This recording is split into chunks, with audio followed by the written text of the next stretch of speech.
कल्पना कीजिए, जब न सूर्य था, न चंद्रमा, न पृथ्वी, न जल, केवल अंधकार, और सत उसी से प्रकट हुए सदाशिव और शक्ति अंबिका।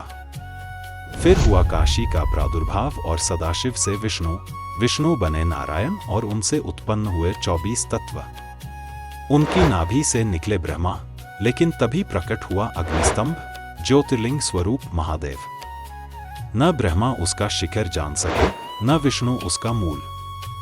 आखिर समझा गया, वही परम सत्य, वही महेश्वर हैं। शब्द ब्रह्म का यह रहस्य क्या है, जानिए वीडियो में।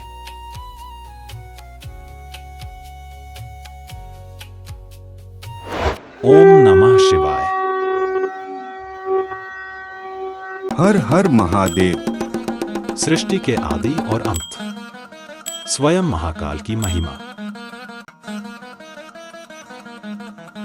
प्रस्तुत है शिव महापुराण की दिव्य गाथा। ओम नमः शिवाय। श्री शिव महापुराण प्रथम खंड पूर्वार्ध। गीता प्रेस, गोरखपुर। हर हर महादेव। ओम नमः शिवाय। श्री शिव महापुराण सृष्टिखंड, अध्याय 6। महाप्रलय काल में केवल सद्ब्रह्म की सत्ता का प्रतिपादन, उस निर्गुण निराकार ब्रह्म से ईश्वर मूर्ति सदाशिव का प्राकट्य, सदाशिव द्वारा स्वरूप भूत शक्ति अंबिका का प्रकटीकरण, उन दोनों के द्वारा उत्तम क्षेत्र काशी या आनंदवन का प्रादुर्भाव, शिव के वामांग से परम पुरुष विष्णु का आविर्भाव तथा उनके सकाश से प्राकृत तत्वों की क्रमशः उत्पत्ति का वर्णन। ब्रह्माजी बोले, हे ब्रह्मन, हे देव शिरोमणे, आप सदा समस्त जगत के उपकार में ही लगे रहते हैं। आपने लोगों के हित की कामना से यह बहुत उत्तम बात पूछी है, जिसके सुनने से संपूर्ण लोकों के समस्त पाप का क्षय हो जाता है। उस अनामय शिव तत्व का मैं आपसे वर्णन करता हूं। शिव तत्व का स्वरूप बड़ा ही उत्कृष्ट और अद्भुत है, जिसे यथार्थ रूप से न मैं जान पाया हूं, न विष्णु ही जान पाए और न अन्य कोई दूसरा ही जान पाया है। जिस समय यह प्रलय काल हुआ, उस समय समस्त चराचर जगत नष्ट हो गया, सर्वत्र केवल अंधकार ही अंधकार था। न सूर्य ही दिखाई देते थे और अन्यान्य ग्रहों तथा नक्षत्रों का भी पता नहीं था। न चंद्र था, न दिन होता था, न रात ही थी। अग्नि, पृथ्वी, वायु और जल की भी सत्ता नहीं थी। उस समय प्रधान तत्व अव्याकृत प्रकृति से रहित सूना आकाश मात्र शेष था। दूसरे किसी तेज की उपलब्धि नहीं होती थी। अदृष्ट आदि का भी अस्तित्व नहीं था। शब्द और स्पर्श भी साथ छोड़ चुके थे। गंध और रूप की भी अभिव्यक्ति नहीं होती थी। रस का भी अभाव हो गया था और दिशाओं का भी भान नहीं होता था। इस प्रकार सब और निरंतर घोर अंधकार फैला हुआ था। उस समय सत ही शेष था, जिसे योगीजन अपने हृदयाकाश के भीतर निरंतर देखते हैं। वह सत्तत्व मन का विषय नहीं है। वाणी को भी वहां तक कभी पहुंच नहीं होती। वह नाम तथा रूप रंग से भी शून्य है। वह न स्थूल है, न कृश है, न हरव है, न दीर्घ है, न लघु है और न गुरु ही है। उसमें न कभी वृद्धि होती है और न हास ही होता है। श्रुति भी उसके विषय में चकित भाव से इतना ही कहती है, अर्थात उसकी सत्ता मात्र का ही निरूपण कर पाती है। उसका कोई विशेष विवरण देने में असमर्थ हो जाती है। वह सत्य, ज्ञान स्वरूप, अनंत, परमानंदमय, परम ज्योतिः स्वरूप, अप्रमेय, आधार रहित, निर्विकार, निराकार, निर्गुण, योगिगमय, सर्वव्यापी, सबका एकमात्र कारण, निर्विकल्प, निरारंभ, माया शून्य, उपद्रव रहित, अद्वितीय, अनादि, अनंत, चिन्मय है। जब जगत नहीं था, उस समय एकमात्र वही सत ही शेष था। फिर उस निराकार परमात्मा ने अपनी लीला शक्ति से अपने लिए मूर्ति, आकार की कल्पना की। वही भगवान सदाशिव हैं। सदाशिव ने अपने विग्रह से स्वरूप भूत शक्ति की सृष्टि की, जो कभी उनसे अलग नहीं होती। वही शक्ति अंबिका कही गई है। वही प्रकृति, सर्वेश्वरी, त्रिदेव जननी, नित्या और मूल कारण कही जाती है। उस देवी की 8 भुजाएं हैं। उसके मुख की शोभा विचित्र है। वह अपने मुखमंडल में सदा पूर्णिमा के 1 सहस्र चंद्रमाओं की कांति धारण करती है। नाना आभूषण उसके श्रीअंगों की शोभा बढ़ाते हैं। अनेक अस्त्र शस्त्र धारण करती है। उसके नेत्र खिले हुए कमल के समान जान पड़ते हैं। वह देवी अचिंत्य तेज से जगमगाती रहती है। वह सबकी योनि है और सदा उद्यमशील रहती है। सदाशिव पंचमुख कहलाते हैं। उनके प्रत्येक मुख में 3 नेत्र हैं। वे 10 भुजाओं से युक्त और त्रिशूलधारी हैं। उनके श्रीअंगों की प्रभा कर्पूर के समान श्वेत गौर है। वे अपने सारे अंगों में भस्म रमाए रहते हैं। शक्ति और शिव ने उस समय शिवलोक नामक क्षेत्र का निर्माण किया। उसी को काशी कहते हैं। वह परम निर्वाण या मोक्ष का स्थान है। शिव और शिवा उस क्षेत्र में नित्य निवास करते हैं। इसी कारण उसे अविमुक्त क्षेत्र कहा गया है। उसका दूसरा नाम आनंदवन है। फिर शिव और शिवा ने इच्छा की कि किसी दूसरे पुरुष की भी सृष्टि करनी चाहिए जो सृष्टि संचालन का भार उठाए। उसी इच्छा से शिव के वाम भाग से परम पुरुष विष्णु प्रकट हुए। विष्णु ने तप किया और शिव से वेद ज्ञान पाया। परंतु 12,000 दिव्य वर्षों तक तपस्या करने के बाद भी उन्हें शिव का दर्शन नहीं हुआ। तब शिव की इच्छा से विष्णु के अंगों से जल प्रवाहित हुआ। वही ब्रह्मरूप जल नार कहलाया और उसमें शयन करने के कारण विष्णु का नाम नारायण हुआ। फिर नारायण से समस्त तत्वों की उत्पत्ति हुई। प्रकृति से महतत्व, फिर गुण, अहंकार, 5 तन्मात्राएं, 5 भूत, ज्ञानेंद्रिया और कर्मेंद्रिया। इस प्रकार 24 तत्व प्रकट हुए और वे सब नारायण के माध्यम से ब्रह्मरूप जल में स्थित हुए। अध्याय 7। भगवान विष्णु की नाभि से कमल का प्रादुर्भाव, शिवेच्छा से ब्रह्मा जी का उससे प्रकट होना, कमलनाल के उद्गम का पता लगाने में असमर्थ ब्रह्मा का तप करना, श्रीहरि का उन्हें दर्शन देना, विवादग्रस्त ब्रह्मा विष्णु के बीच में अग्निस्तंभ का प्रकट होना तथा उसके ओर छोर का पता न पाकर उन दोनों का उसे प्रणाम करना। ब्रह्मा जी बोले, हे देवर्षे। जब नारायण देव जल में शयन करने लगे उस समय उनकी नाभि से एक उत्तम कमल प्रकट हुआ। उसमें असंख्य नालदंड थे। उसकी कांति कनेर के फूल के समान पीली थी तथा उसकी लंबाई और ऊंचाई अनंत योजन थी। वह कमल करोड़ों सूर्यों के समान प्रकाशित, सुंदर, संपूर्ण तत्वों से युक्त, अद्भुत, परम रमणीय, दर्शन के योग्य तथा सबसे उत्तम था। भगवान शंकर की इच्छा से सहसा एक विशाल तथा उत्तम कमल प्रकट हुआ। तत्पश्चात सांबस्ता शिव ने मुझे अपने दाहिने अंग से उत्पन्न किया। उन महेश्वर ने मुझे तुरंत ही अपनी माया से मोहित करके नारायण देव के नाभिक मल में डाल दिया और लीलापूर्वक वहीं से प्रकट किया। इस प्रकार उस कमल से पुत्र के रूप में मुझ हिरण्यगर्भ का जन्म हुआ। मेरे 4 मुख हुए और शरीर की कांति लाल हुई। मेरे मस्तक त्रिपुंड्र की रेखा से अंकित थे। भगवान शिव की माया से मोहित होने के कारण मेरी ज्ञान शक्ति इतनी दुर्बल हो गई कि मैंने उस कमल के अतिरिक्त किसी को अपने शरीर का जनक न जाना। मेरे मन में यह विचार उत्पन्न हुआ, मैं कौन हूं, कहां से आया हूं, मेरा कार्य क्या है, किसने मुझे उत्पन्न किया है। तब मैंने सोचा कि इस कमल का जो पत्रयुक्त नाल है उसका उद्गमस्थान अवश्य नीचे जल में होगा और वही मेरा पिता होगा। ऐसा निश्चय करके मैंने अपने को कमल से नीचे उतारा और नाल में अनेक वर्षों तक भ्रमण करता रहा, किंतु उद्गम का स्थान न मिला। तब पुनः कमल पर चढ़ने लगा पर वहां भी कोश न मिला। इस प्रकार मोह और बढ़ गया। बहुत समय बीत जाने पर भी कुछ ज्ञात न हुआ। उसी समय भगवान शिव की इच्छा से आकाशवाणी हुई। तप वाणी सुनकर मैंने अपने जन्मदाता के दर्शन के लिए 12 वर्ष तक घोर तपस्या की। तब भगवान विष्णु 4 भुजाओं से सुशोभित, शंख, चक्र, गदा और पद्म धारण किए, पीतांबर पहने, मुकुट और आभूषणों से विभूषित, प्रसन्न मुखमंडल वाले प्रकट हुए। उनकी छवि अत्यंत मनोहर और अद्भुत थी। मैं उनसे मोहित होकर पूछने लगा, आप कौन हैं? उन्होंने हंसते हुए कहा, हे वत्स, आपका स्वागत है, मैं आपकी सभी कामनाएं पूर्ण करूंगा। परंतु रजोगुण के कारण मैं उनसे शत्रुता मान बैठा और विवाद करने लगा।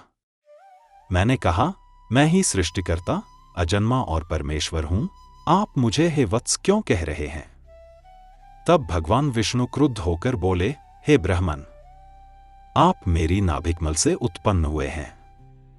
आपके ऊपर मेरी माया है, अतः आप मुझे भूल गए हैं।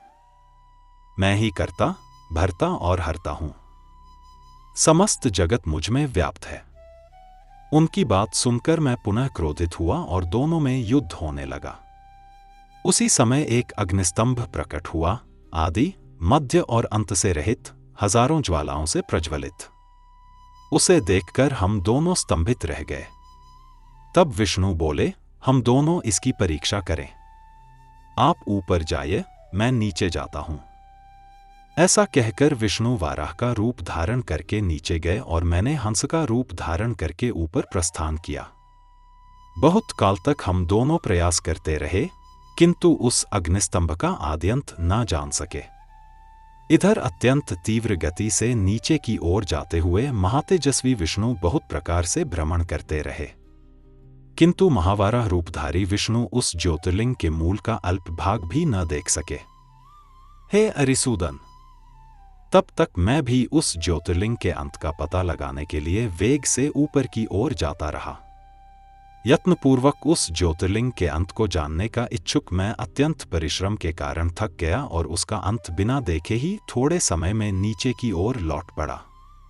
उसी प्रकार सर्वदेव स्वरूप, महाकाय, कमललोचन भगवान विष्णु भी थकान के कारण ज्योतिर्लिंग का अंत देखे बिना ही ऊपर निकल आए। शिव की माया से विमोहित विष्णु आकर मेरे साथ ही भगवान शिव को बार बार प्रणाम करके व्याकुल चित्त से वहां खड़े रहे। पृष्ठ प्रदेश की ओर से, पार्श्व की ओर और आगे की ओर से परमेश्वर शिव को मेरे साथ ही प्रणाम करके विष्णु भी सोचने लगे कि यह क्या है। वह रूप तो अनिर्देश्य, नाम तथा कर्म से रहित, अलिंग होते हुए भी लिंगता को प्राप्त और ध्यान मार्ग से अगम्य था। तदंतर अपने मन को शांत करके मैं और विष्णु दोनों शिव को बार बार प्रणाम कर कहने लगे, हे महाप्रभो, हम आपके स्वरूप को नहीं जानते। आप जो हैं वही हैं, आपको हमारा नमस्कार है। हे महेशान, आप शीघ्र ही हमें अपने स्वरूप का दर्शन कराएं। हे मुनिश्रेष्ठ, इस प्रकार अहंकार से आविष्ट हुए हम दोनों को वहां नमस्कार करते हुए सैकड़ों वर्ष बीत गए। अध्याय 8। ब्रह्मा और विष्णु को भगवान शिव के शब्दमय शरीर का दर्शन।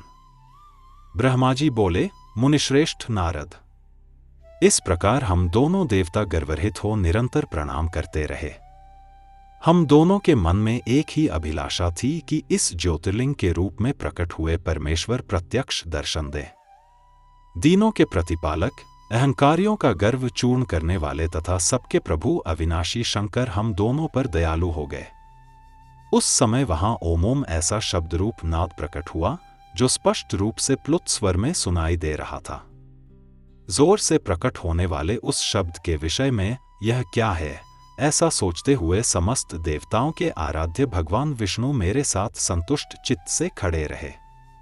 वे सर्वथा वैरभाव से रहित थे। उन्होंने लिंग के दक्षिण भाग में सनातन आदिवर्ण आकार का दर्शन किया। तदंतर उत्तर भाग में उकार का, मध्य भाग में मकार का और अंत में ओम इस नाद का साक्षात दर्शन किया। हे ऋषिश्रेष्ठ, दक्षिण भाग में प्रकट हुए आदिवर्ण आकार को सूर्य मंडल के समान तेजोमय देखकर उन्होंने उत्तर भाग में उकार वर्ण को अग्नि के समान देखा। इसी तरह उन्होंने मध्य भाग में मकार को चंद्रमंडल के समान देखा। तदंतर उसके ऊपर शुद्ध स्फटिक मणि के समान निर्मल प्रभा से युक्त, तुर्यातीत, अमल, निष्कल, निरुपद्रव, निर्द्वंद्व, अद्वितीय, शून्यमय, बाह्य और आभ्यंतर के भेद से रहित, जगत के भीतर और बाहर स्वयं ही स्थित, आदि, मध्य और अंत से रहित, आनंद के आदिकारण तथा सबके परम आश्रय, सत्य, आनंद एवं अमृत स्वरूप पर ब्रह्म का साक्षात्कार किया।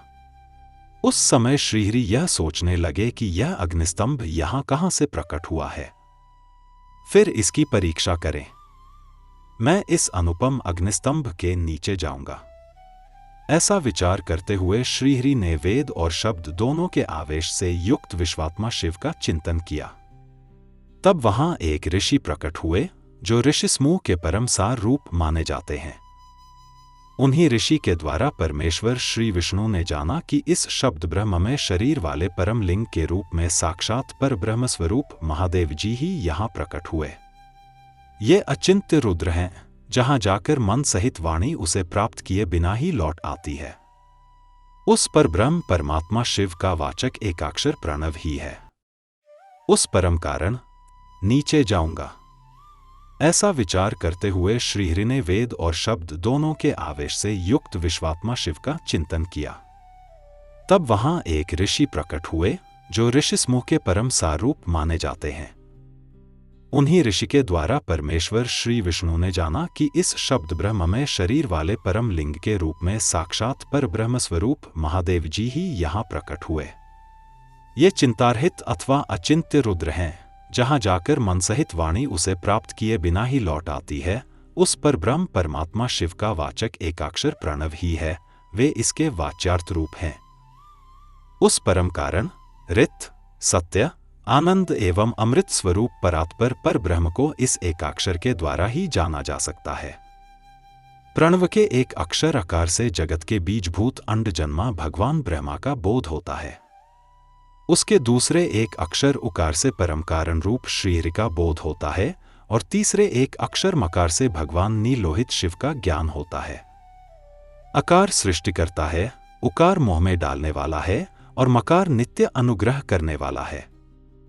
मकार बोध्य सर्वव्यापी शिव बीजी हैं और अकार संज्ञक मुझ ब्रह्मा को बीज कहा जाता है। उकार संज्ञक श्रीहरि योनि है। प्रधान और पुरुष के भी ईश्वर जो महेश्वर हैं, वे बीजी, बीज और योनि भी हैं। उन्हीं को नाद कहा गया है। बीजी अपनी इच्छा से ही अपने बीज को अनेक रूपों में विभक्त करके स्थित है। इन बीजी भगवान महेश्वर के लिंग से अकार रूप बीज प्रकट हुआ, जो उकार रूप योनि में स्थापित होकर सब ओर बढ़ने लगा। वह सुवर्णमय अंड के रूप में ही बताने योग्य था। उसका अन्य कोई विशेष लक्षण नहीं लक्षित होता था। वह दिव्य अंड अनेक वर्षों तक जल में ही स्थित रहा। तदंतर 1000 वर्ष के बाद उस अंड के 2 टुकड़े हो गए। जल में स्थित हुआ वह अंड अजन्मा ब्रह्मा जी की उत्पत्ति का स्थान था और साक्षात महेश्वर के आघात से ही फूटकर 2 भागों में बंट गया था। उस अवस्था में ऊपर स्थित हुआ उसका सुवर्णमय कपाल बड़ी शोभा पाने लगा। वही लोक के रूप में प्रकट हुआ तथा जो उसका दूसरा नीचे वाला कपाल था, वही यह 5 लक्षणों से युक्त पृथ्वी है। उस अंड से चतुर्भुज ब्रह्मा उत्पन्न हुए, जिनकी क संज्ञा है।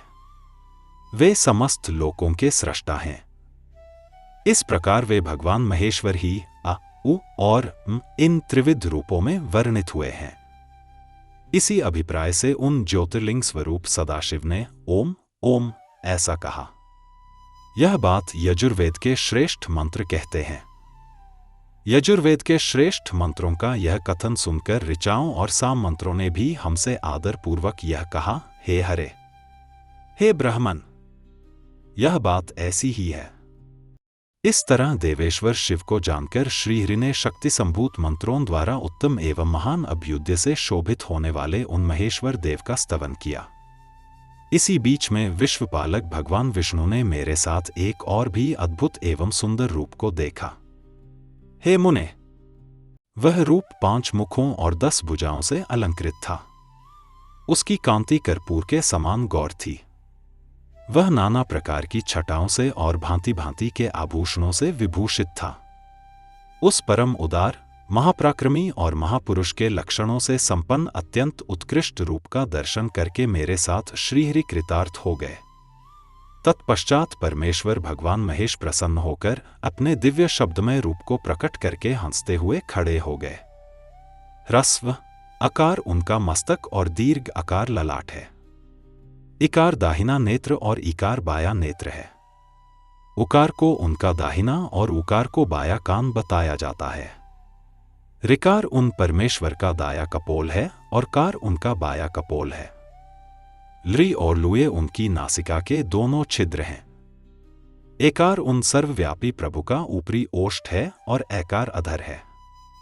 ओकार तथा औकार ये दोनों क्रमशः उनकी ऊपर और नीचे की दो दंत पंक्तियां हैं। अन और अह उन देवाधिदेव शूलधारी शिव के दोनों तालु हैं। का आदि 5 अक्षर उनके दाहिने 5 हाथ हैं और च आदि 5 अक्षर बाएं 5 हाथ हैं। ट आदि और त आदि 5 अक्षर उनके पैर हैं।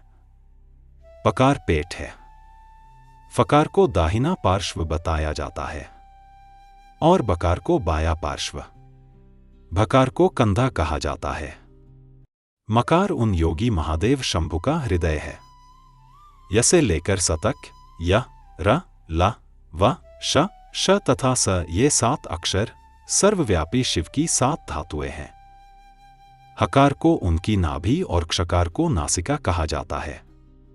इस प्रकार निर्गुण एवं गुण स्वरूप परमात्मा के शब्दमय रूप को भगवती उमा सहित देखकर श्रीहरि मेरे साथ कृतार्थ हो गए। इस प्रकार शब्द ब्रह्ममय शरीरधारी महेश्वर शिव का दर्शन पाकर मेरे साथ श्रीहरि ने उन्हें प्रणाम करके पुनः ऊपर की ओर देखा। उस समय उन्हें 5 कलाओं से युक्त ओंकार जनित शुद्ध स्फटिक मणि के समान सुंदर 38 अक्षरों वाले मंत्र का साक्षात्कार हुआ। पुनः संपूर्ण धर्म तथा अर्थ का साधक, बुद्धि स्वरूप, अत्यंत हितकारक और सबको वश में करने वाला गायत्री नामक महान मंत्र लक्षित हुआ। वह 24 अक्षरों तथा 4 कलाओं से युक्त श्रेष्ठ मंत्र है। पंचाक्षर मंत्र नमः शिवाय 8 कलाओं से युक्त है। अभिचार सिद्धि के लिए प्रयोग किया जाने वाला मंत्र 30 अक्षरों से संपन्न है, किंतु यजुर्वेद में प्रयुक्त मंत्र 25 सुंदर अक्षरों का ही है। यह 8 कलाओं से युक्त तथा सुश्वेत मंत्र है, जिसका प्रयोग शांति कर्म की सिद्धि के लिए किया जाता है। इस मंत्र के अतिरिक्त 13 कलाओं से युक्त जो श्रेष्ठ मंत्र है, वह बाल, युवा और वृद्ध आदि अवस्थाओं में आने वाले क्रम के अनुसार उत्पत्ति, पालन तथा संहार का कारण रूप है। इसमें 61 वर्ण होते हैं। इसके पश्चात विष्णु ने मृत्युंजय मंत्र, पंचाक्षर मंत्र, चिंतामणि मंत्र तथा दक्षिणामूर्ति मंत्र को देखा।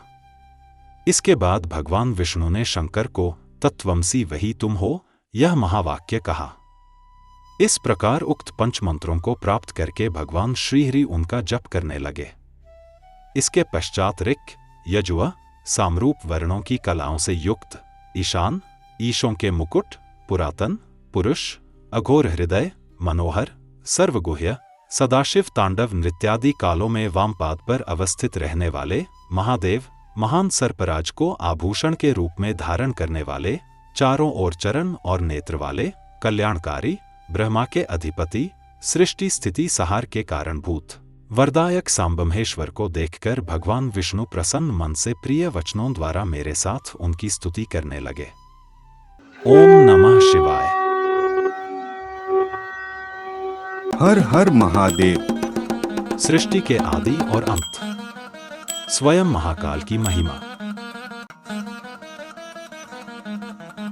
प्रस्तुत है शिव महापुराण की दिव्य गाथा। ओम नमः शिवाय। श्री शिव महापुराण प्रथम खंड पूर्वार्ध। गीता प्रेस, गोरखपुर। हर हर महादेव।